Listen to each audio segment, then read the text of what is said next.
Disclaimer, এই ভিডিওতে বলা কাহিনী বিভিন্ন সূত্র থেকে সংগ্রহ করা হয়েছে এবং এটি স্থানীয় লোককথা ও প্রচলিত গল্পের উপর ভিত্তি করে তৈরি। আমরা এর সত্যতা যাচাই করিনি। দর্শকরা অনুগ্রহ করে এটি বিনোদন হিসেবেই উপভোগ করুন। আজকে আমরা একটা পুরনো দিনের ভৌতিক গল্প নিয়ে একটু কথা বলবো, জানালার ওপাশের ছায়া। আমাদের হাতে সূত্র হিসেবে আছে এই ছোট গল্পটাই। বেশ ইন্টারেস্টিং একটা টপিক। হ্যাঁ, মানে এর ভেতরে যে রহস্য, বিশেষ করে একটা জানালা, ওই পশ্চিম দিকের জানালাটা ঘিরে যে আতঙ্ক আর তার পেছনের লোক কথাগুলো, সেগুলো নিয়ে একটু গভীরে যাব ভাবছি। আচ্ছা, তো গল্পের শুরুতেই একটা ব্যাপার আছে। কথকের দাদুর সেই সতর্কবাণী, পুরনো বাড়ির পশ্চিম দিকের ওই নির্দিষ্ট জানালা, ওটা নাকি খোলা একদম বারণ। প্রথমে তো মনে হতেই পারে এটা বুড়ো মানুষের ভয় দেখানোর চেষ্টা, তাই না? হ্যাঁ, মানে অনেক সময় তো এরকম হয়। এই পুরনো দিনের নিষেধাজ্ঞাগুলো অনেক সময় কুসংস্কার মনে হয়, কিন্তু এর পেছনে হয়তো কোনো ভুলে যাওয়া ঘটনা বা ধরুন কোনো গভীর ভয় লুকিয়ে থাকে। আর গল্পে এটা প্লটটাকে এগিয়ে নিয়ে যাওয়ার জন্য বেশ ভালো একটা কৌশলও বটে। ঠিক। তো যখন কথক আর তার ছোট ভাই অর্ণব গ্রামে সেই পুরনো বাড়িতে গেল, তখন থেকেই যেন পরিবেশটা একটু অন্যরকম, ভারী, থমথমে। আর বিশেষ করে ওই পশ্চিমের জানালাটা, গ্রামের লোকেরা ওটা নিয়ে কেমন যেন একটু অস্বস্তিতে ভোগে। আচ্ছা, প্রথম রাতেই অভিজ্ঞতাটা শুরু হলো। মাঝরাতে ঘুম ভেঙে গেল, কানে এলো ফিসফিস আওয়াজ। জানালাটা একটু খোলো না। আর জানালার কাছে আবছা একটা ছায়া মতো, কিন্তু যেই না কাছে গেল অমনি উধাও।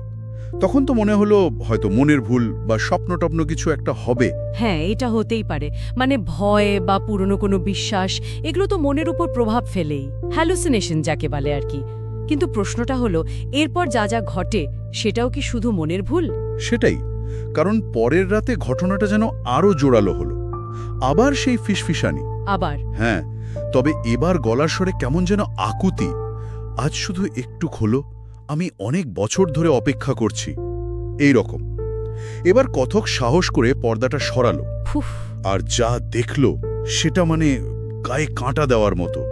কাঁচের ওপাশে একটা মূর্তি, চোখ মুখ কিচ্ছু নেই, কালো ঝাঁকড়া চুলের এক ছায়া। মনে হচ্ছে যেন জমাট বাঁধা অন্ধকার সবকিছু গিলে খাবে।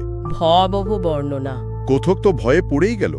আলো জ্বালাতে গিয়ে দেখল ঘরের আলো নিভে গেছে, কথা বলার শক্তি পর্যন্ত নেই। চরম একটা আতঙ্কের পরিস্থিতি।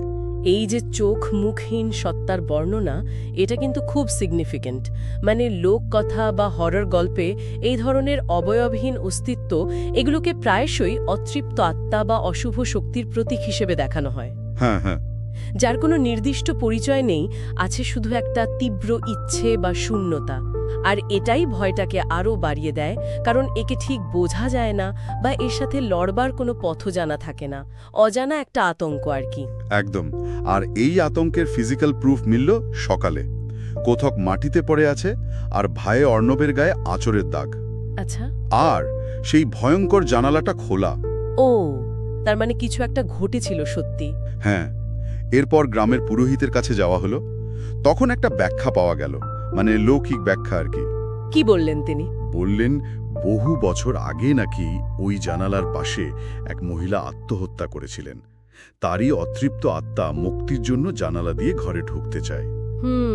এই ব্যাখ্যাটা গ্রামীণ সমাজে অতিপ্রাকৃত ঘটনার কারণ খোঁজার একটা খুব পরিচিত প্যাটার্ন, তাই না? কোনো ট্র্যাজিক ঘটনা, বিশেষ করে আত্মহত্যার মতো বিষয়, এগুলোর সাথে ভৌতিক কিছু জুড়ে দেওয়ার প্রবণতা অনেক জায়গাতেই দেখা যায়। ঠিক। এটা একদিকে যেমন ওই ঘটনাটাকে ব্যাখ্যা করার চেষ্টা, অন্যদিকে হয়তো ওই জায়গাটাকে ঘিরে একটা ভয় বা সম্ভ্রম তৈরি করে রাখে। হ্যাঁ। তো গল্পের শেষে ওই জানালাটা পেরেক ঠুকে একেবারে বন্ধ করে দেওয়া হলো। কিন্তু অদ্ভুত ব্যাপার হলো, রাতের ফিসফিসানি নাকি থামেনি। পেরেক মারার পরেও? হ্যাঁ, সেই একই ডাক, একটু খোলো না, এবার শুধু একবার। এটা কিন্তু আরো ভয়ের। অবশ্যই, কারণ এটা একটা প্রশ্ন তুলে দেয়, তাহলে কি সমস্যাটা শুধু ওই জানালার মধ্যে সীমাবদ্ধ ছিল, নাকি ওই সত্তা বা ভয়টা আরো সূক্ষ্ম, যা পেরেক বা কাঠ দিয়ে আটকানো সম্ভব নয়? তাহলে ব্যাপারটা কি দাঁড়ালো? এই পুরনো দিনের কথা বা আপাত দৃষ্টিতে ভিত্তিহীন মনে হওয়া সতর্কবার্তা, এর পেছনেও এমন গভীর রহস্য বা বিশ্বাস লুকিয়ে থাকতে পারে, যা সহজে উড়িয়ে দেওয়া ঠিক না। একদম। আর ভয়টা সবসময় যে দৃশ্যমান বা বস্তুগত হবে তা নাও হতে পারে। ঠিক। গল্পটা তো এখানেই শেষ, কিন্তু একটা প্রশ্ন বোধহয় থেকেই যায়। পেরেক দিয়ে জানালা বন্ধ করার পরেও যদি সেই আকুতি শোনা যেতে থাকে, তাহলে কি সেই সত্তার প্রভাব শুধু ওই নির্দিষ্ট জায়গাতেই আটকে আছে, নাকি সেটা মানুষের মনে বা অনুভবে এমনভাবে মিশে গেছে যা কোনো ভৌত বাধা মানে না? এই ভাবনাটা হয়তো শ্রোতাদের জন্য রেখে দেওয়া যেতে পারে। ঠিক। এই রহস্যের উত্তর হয়তো আর জানা যাবে না।